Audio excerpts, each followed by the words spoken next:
The week passed quietly, yet every moment seemed to hum with unspoken meaning. Emma tried to keep her days busy, working, reading, sketching.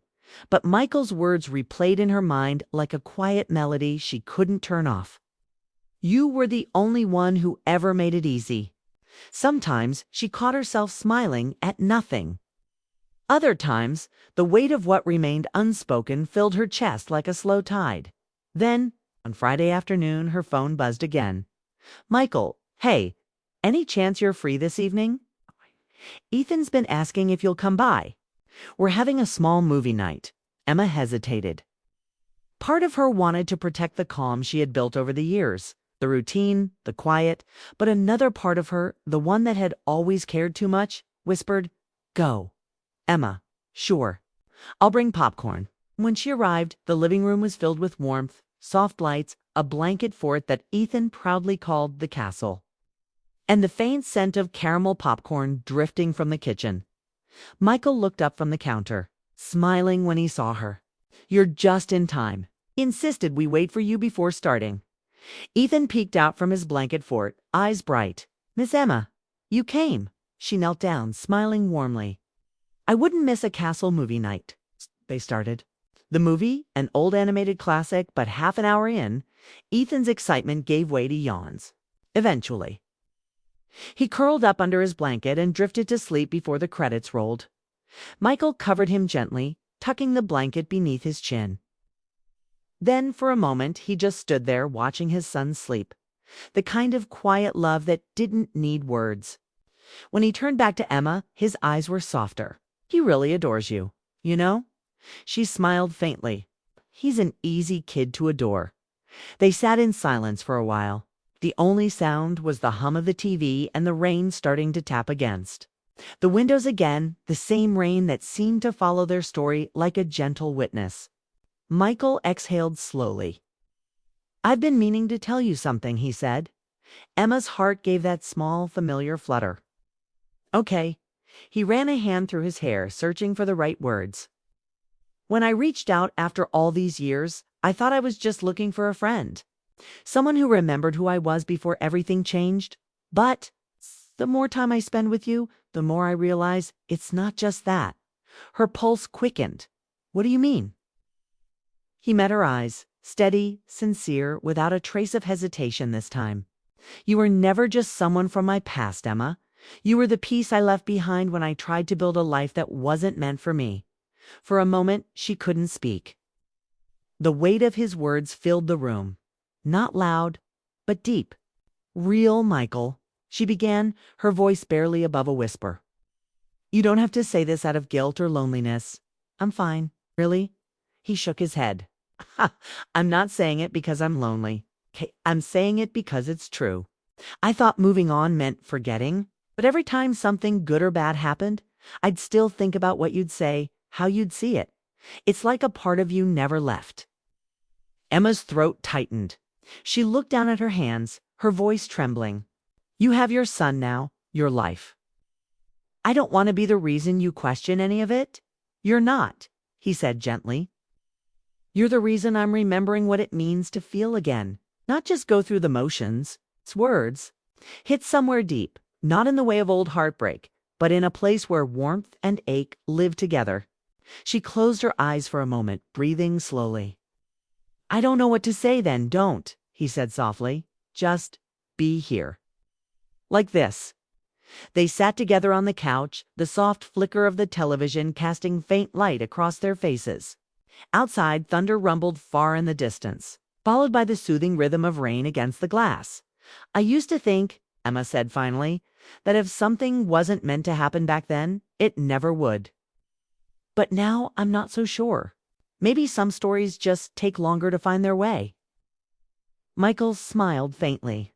Maybe they just wait for the right version of us to show up.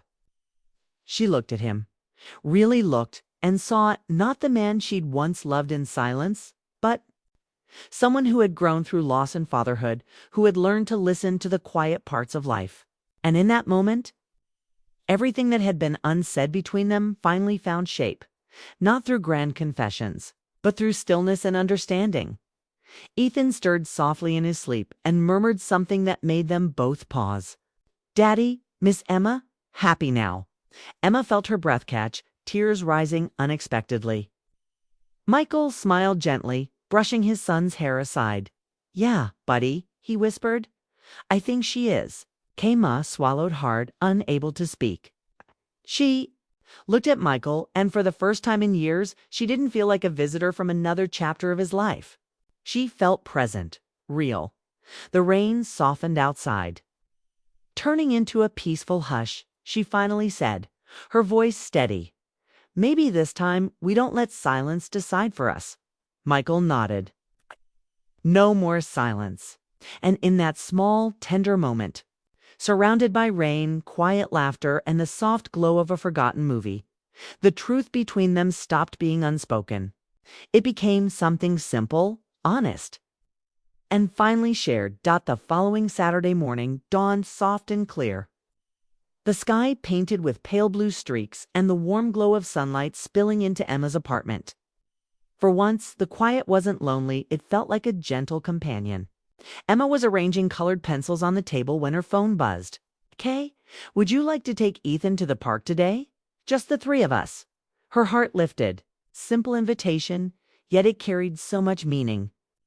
It was the unspoken promise of a life that could be different, of bonds repaired and deepened. "Emma, I'd love to." By mid-morning, they were all at the small park near the lake, the scent of fresh grass mixing with the warmth of sunlight.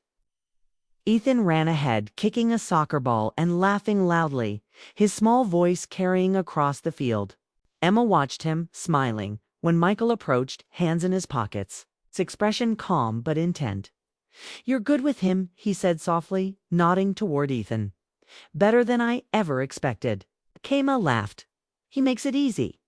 He's full of joy and stubbornness." Michael smiled, and for a moment they simply walked together in silence. It was comfortable, easy, and yet filled with a quiet gravity, shared understanding of years past, and a sense of new beginnings. "You know," Michael said finally, his voice steady, "I wasn't sure I could do this again. Reach out, spend time with you, with him. But now, I don't want to imagine my life without it." Emma stopped walking for a moment, looking at him. The words felt simple, but they carried a weight of sincerity that made her chest ache. "Neither do I," she admitted softly. They resumed walking, following Ethan's shouts as he ran toward a swing set.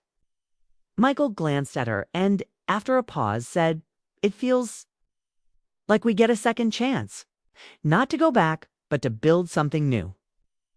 Emma nodded, a gentle warmth spreading through her. "Exactly. A new story. One we can write together, carefully, thoughtfully." Michael's gaze met hers for a long, quiet moment. Then he smiled. Same heartfelt, genuine smile she had remembered for so long. "I'd like that," he said simply. Ethan had climbed onto a swing, pumping his legs with determination. Emma stood behind him, gently pushing. His laughter echoed across the park. "Miss Emma, look. I can go so high. You're flying, Ethan," she said, her own laughter joining his. Michael watched them leaning against a nearby tree, a soft smile tugging at his lips. He felt a quiet contentment he hadn't allowed himself in years. Not because everything was perfect, but because some things were finally right. Later, they sat on a park bench, sharing juice boxes while Ethan drew shapes in the dirt with a stick. Emma glanced at Michael and felt a surge of gratitude, not just for him, but for the small, meaningful moments that had brought them here. "You know," Michael said after a pause, "I never realized how much I'd missed this. Having someone I care about here, sharing the little things." Emma nodded, a lump in her throat. "It's the little things that matter most, sometimes. The quiet moments, the laughter, the trust." Michael reached out, gently brushing a strand of hair from her face. "I've been thinking about all the words we never said," he admitted, "but I don't want to leave any more unspoken. I care about you, Emma. I always have. And now I want to be present in your life if you'll let me." Her heart swelled. She felt tears prick at the corners of her eyes, not of sorrow, but of relief and joy. I care about you too, Michael. More than I ever realized I could. And yes, I want that too. They sat there together, a quiet promise passing between them, their hands brushing lightly. It wasn't dramatic or hurried. It was steady, calm, and real. As the afternoon turned to evening, the three of them packed up to leave. Ethan held both of their hands, walking between them, his small voice full of contentment. "Daddy, can Miss Emma come over tomorrow too?" he asked. Michael glanced at Emma and smiled. "I think that's a very good idea," he said softly. Emma laughed, her heart lighter than it had been in years. "I'd love to." They walked home together, the soft glow of sunset painting the streets in gold. It wasn't a perfect life there. Were challenges ahead, small struggles and moments of uncertainty, but for the first time in a long time, Emma felt the quiet assurance that some things, if nurtured with care, could truly endure. When they arrived at her apartment, Michael hesitated for a moment at the doorway, looking at her with a soft, steady gaze. "Thank you, Emma, for everything today, for being patient, for caring, for Jay." The next few days passed quietly, though Emma found herself thinking about that afternoon more often than she cared to admit. Everywhere she looked, small reminders of Ethan lingered, the crayon drawing still pinned to her refrigerator, a half-empty box of cookies she'd bought for him, the faint memory of his laughter echoing in the corners of her apartment. And then there was Michael, his voice still played in her mind, calm and familiar.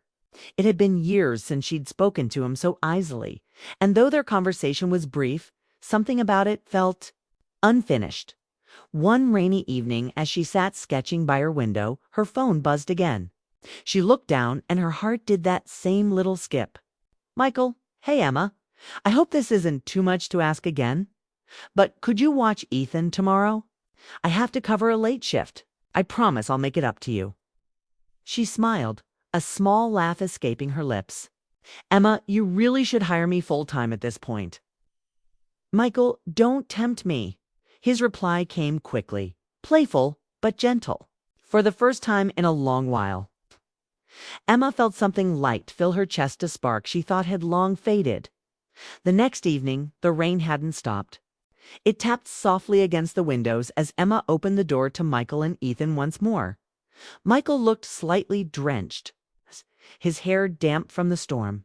He held Ethan's backpack in one hand and an umbrella in the other. "Hey," he said, his voice warm but tired. "You're really saving me tonight." Emma shook her head, smiling. "It's just babysitting, Michael. Not exactly a rescue mission." He laughed lightly. "Trust me, it feels like one." Ethan bounded past them, his laughter filling the room again as he ran toward the living room as Michael turned to leave. He hesitated, his gaze meeting hers. "I really appreciate this, Em. I mean it." That name again, it had been years since she'd heard it spoken that way. With that old softness. "You're welcome," she said quietly. When the door closed, Emma leaned against it for a second, breathing deeply. The sound of rain outside mixed with the hum of her thoughts later. As the night settled, Ethan sat on the couch drawing while Emma prepared hot chocolate. The room felt warm, cozy, the kind of warmth that made the outside world disappear. "Miss Emma?" Ethan called, his voice small but curious. "Yes, sweetheart." "Do you think my daddy's lonely?" Emma froze, stirring spoon in hand. "Why would you ask that?" Ethan shrugged. "He smiles when I talk about you. But he doesn't smile like that with other people." Her heart gave a gentle ache. "I think your daddy just misses having someone to talk to," she said softly. "Adults get lonely sometimes too." Ethan nodded thoughtfully. "I told him he should ask you to come to the park with us this weekend." Emma smiled. "You told him that?" "Yep," Ethan said proudly. "I think he likes you, and Benny likes you too." She laughed softly. "Well, that's good to know." By the time Michael returned, the rain had stopped and the city lights shimmered against the wet pavement. He knocked softly before stepping inside, his jacket slung over one arm. Ethan was fast asleep on the couch, curled up under a blanket. Michael's voice lowered. "He didn't give you any trouble, did he?" "Not at all," Emma whispered. "He was perfect. We drew, talked, and drank way too much cocoa." Michael smiled, glancing down at his son affectionately. Then he looked back at her. "I don't know what I'd do without you sometimes." Emma tried to joke it off. "You'd survive, I'm sure." But the look in his eyes told her otherwise. It wasn't just gratitude. It was something deeper. Something old resurfacing in quiet waves. There was a silence, soft but heavy, before Michael spoke again. "You know, when Ethan told me about the picture you helped him make, I found myself looking at it for a long time." Emma's heart tightened. "He's such a sweet kid. He made me one too." "I saw that," he said, smiling faintly. "He asked me why you weren't part of our family. I didn't know what to tell him." Her breath caught slightly. "What did you say?" "I told him," Michael said slowly, "that sometimes people who belong in your story come back when the time is right." Emma didn't know how to answer. The room felt still, as if the world outside had paused just for that moment. Michael exhaled softly. "Look, I'm not trying to make things complicated. It's just, seeing you again reminded me of a version of myself I thought was gone." Emma looked at him, her voice barely a whisper. Maybe that version was just waiting to be found again. He smiled at that, a smile touched with sadness and something like hope. After a moment, he ran a hand through his hair, glancing toward the door. "I should get him home." "Course," she said. "Let me grab his backpack." She handed it to him. Their fingers brushed just briefly, just enough to make both of them pause. It wasn't dramatic or planned. It was simply Humina, small reminder that even after all the years, their connection hadn't faded. It had only been sleeping quietly, waiting. "Good night, Emma," he said finally, his voice low. "Good night, Michael." When the door closed behind them, Emma stood for a long while, listening to the soft patter of leftover rain. Her heart was racing, but not from confusion. It was from recognition. Because sometimes fate doesn't come with thunder or fireworks. Sometimes it arrives gently, carrying an umbrella and a sleepy child, asking for one more favor. And in those small moments, the heart remembers what it once knew, that love, no matter how long it hides, always finds a way to return the next morning, arrive slowly, wrapped in pale light and soft rain. Emma sat by her window with a cup of tea, the world outside muted and gray. The drawing Ethan had made still hung on her refrigerator, its bright colors standing out against the quiet room. She found herself tracing the small letters at the bottom. "For Daddy and Miss Emma." There was something about that picture she couldn't shake. Maybe it was the simplicity of it, the way a child saw connection so easily, without hesitation or fear.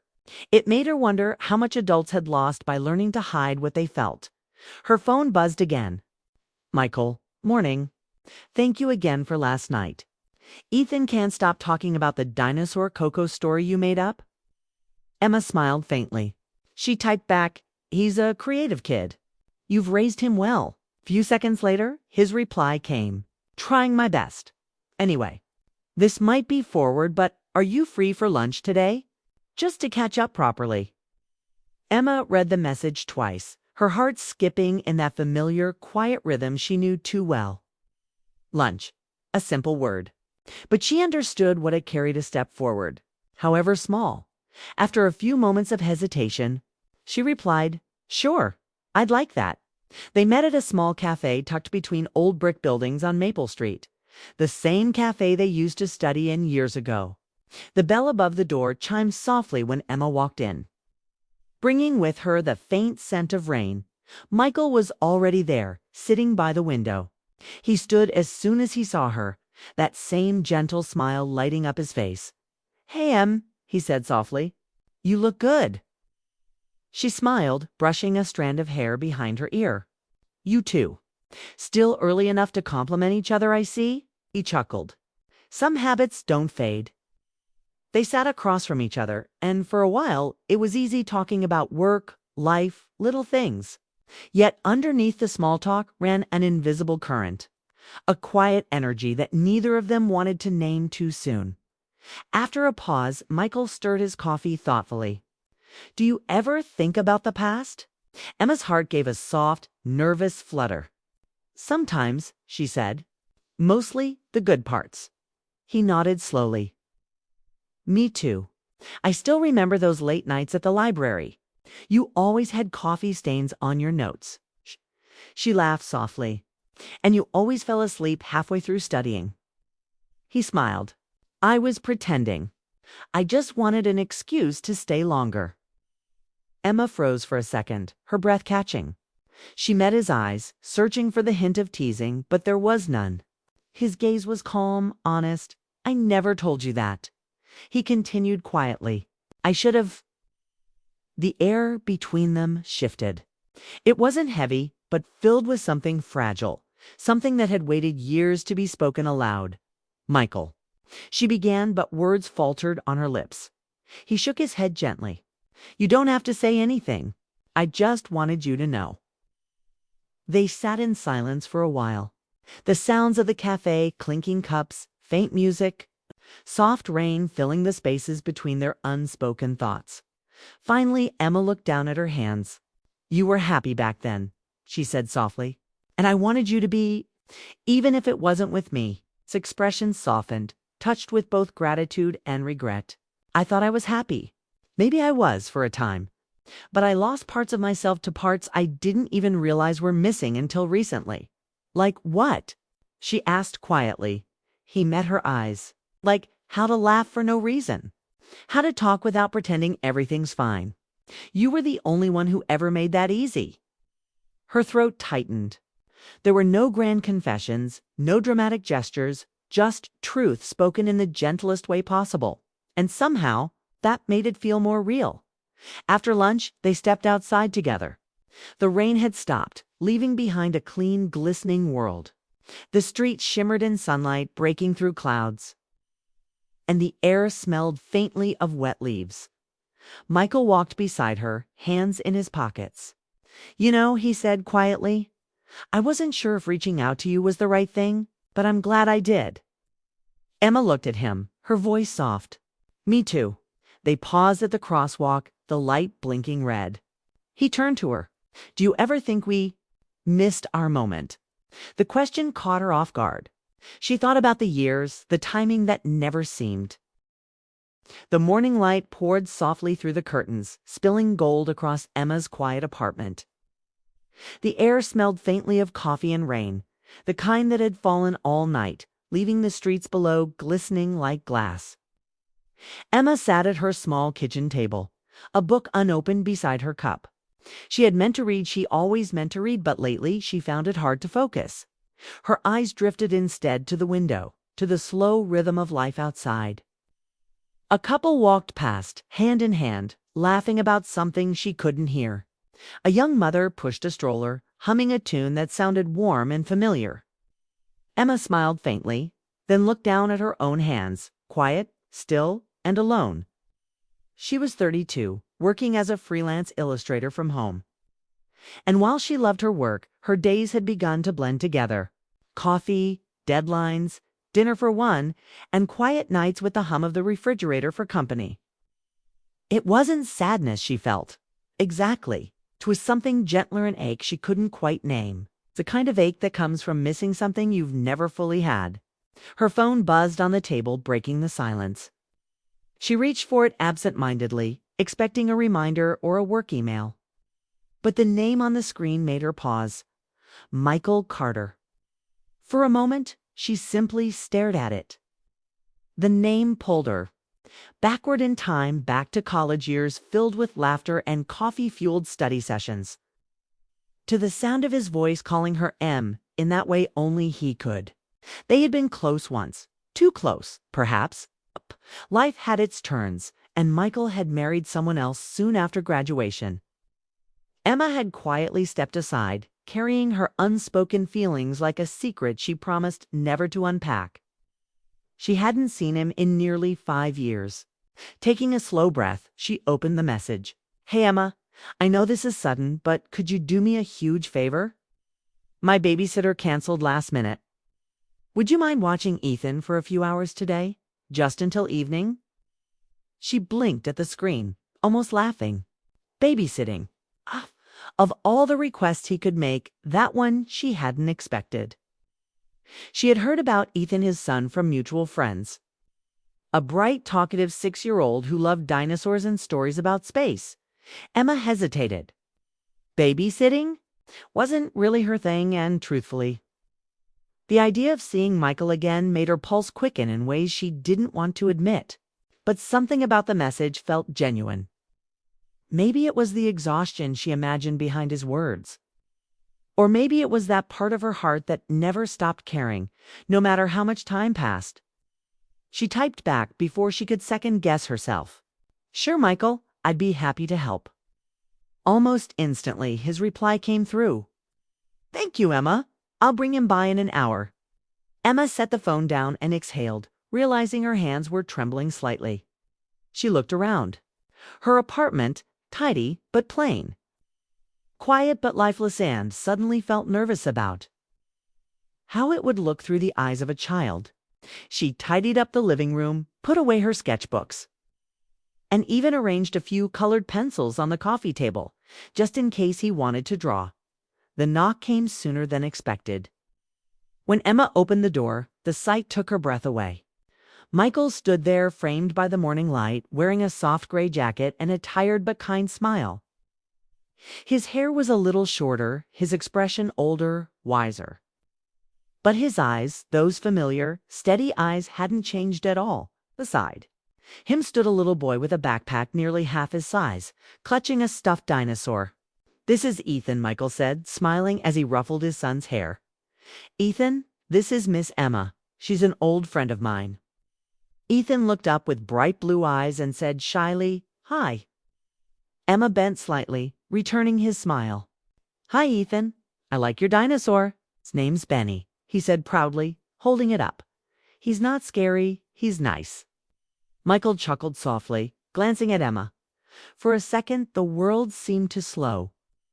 Their eyes met, and in that quiet, fleeting moment, something old stirred, something familiar and unspoken.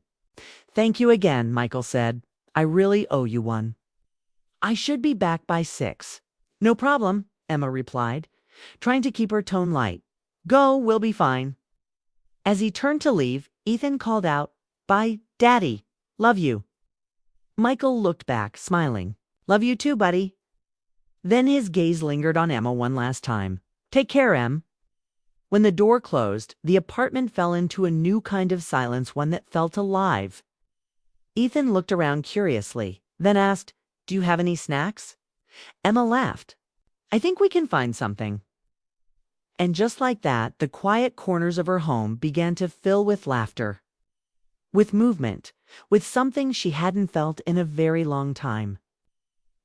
As she poured him a cup of juice and listened to his endless questions about dinosaurs and planets, Emma felt a strange warmth spreading through her chest. Maybe it was the sound of a child's voice in her home. Maybe it was the echo of Michael's name in the air. Or maybe, deep down, it was something more, something beginning again, quietly and unexpectedly. When Ethan finally sat on the couch to draw, he looked up and said with the casual honesty only children possess, "Daddy said you used to make him smile a lot." Emma froze for a second, the pencil she was holding slipping slightly from her hand. "Oh," she asked softly. "He told you that?" Ethan nodded, focused on his drawing. "Yeah, he said you were his favorite person to talk to." Emma didn't know what to say. She simply smiled and looked away, her heart quietly stirring in the golden afternoon light. And for the first time in years, she felt the faint pulse of something she thought she had lost hope. Word count. Approximately 805 words, fully safe for YouTube monetization, emotionally rich. Romantic tone without explicit content. Clear hook and emotional intrigue for UC. With part 2, would you like me to continue with part 2? The bond begins, another 800 words, next. Keeping the same clean, emotional tone for storytelling narration. You said part 2. The past and connecting, right? 800 words, part 2, bring in the past old memories. moments of closeness, or unspoken feelings. Show how the bond between the characters was built and hint at what kept them apart. Keep the romance clean, nostalgic, and relatable. Avoid all sexual references or anything that breaks YouTube policy. Focus only on emotional depth and longing. ChatGPT said, "Perfect. Here's part 2. The past and connection for your story. I babysat my friend's child." And his words touched my heart. This part continues the soft cinematic tone, emotionally rich, romantic yet clean, safe for all audiences. And fully YouTube monetization friendly. It explores the emotional past between Emma and Michael while deepening the present connection through small, heartfelt moments. The afternoon sun had begun to soften, painting the apartment in shades of gold and amber. Ethan sat cross-legged on the floor, surrounded by crayons, carefully coloring a picture of a smiling dinosaur under a rainbow. Emma watched him quietly from the couch, her sketchbook open but untouched. She was supposed to be drawing for a project due next week, but her mind refused to stay focused. Instead, it wandered years back to a time when the name Michael Carter wasn't just a memory. She remembered the first day they met. It had been in college, during a crowded art history lecture. She'd walked in late, flustered and juggling a stack of notebooks, only to trip on the last step of the auditorium stairs. Her books went flying. Before she could even process the embarrassment, a hand reached down to help her. "You okay?" he'd asked, smiling in that easy, kind way that instantly put her at ease. That was Michael, always calm, always kind. The kind of person who made others feel seen. From that day on, they'd been almost inseparable. Study sessions turned into late-night talks. Coffee breaks stretched into long walks around campus. And sometimes they'd sit under the old maple tree behind the art building, sharing dreams that felt too big for their small world. She'd wanted to be an illustrator. He'd wanted to teach history. "Maybe one day we'll both end up doing something we love," he'd said once. Tossing a pebble into the pond, Emma had smiled, her heart quietly memorizing the sound of his voice. "And maybe we'll still be friends when that happens." He'd looked at her, then really looked hand for a fleeting second. She thought he might say something more, but he didn't. He just smiled and said, "I hope so." That moment stayed with her. So did the silence that followed it. Years passed, and life, as it often does, drifted them apart. Michael met someone, a gentle, graceful woman named Claire. Emma had congratulated him, even smiled at their wedding photo when it appeared on her feed. But that night she'd cried quietly into her pillow, unsure why the happiness of someone she cared about felt so much like loss. Now, watching his little boy hum to himself on her living room rug, she felt that same ache return, but softer. This time like an old song playing in the background of her heart. Ethan looked up suddenly, holding his drawing. "Miss Emma, can you help me write something?" "Of course," she said, moving closer. He handed her a crayon and pointed at his paper.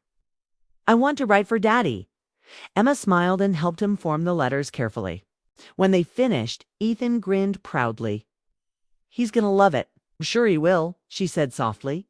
For a moment, Ethan studied her face curiously, then asked, "Did you know my dad when he was younger?"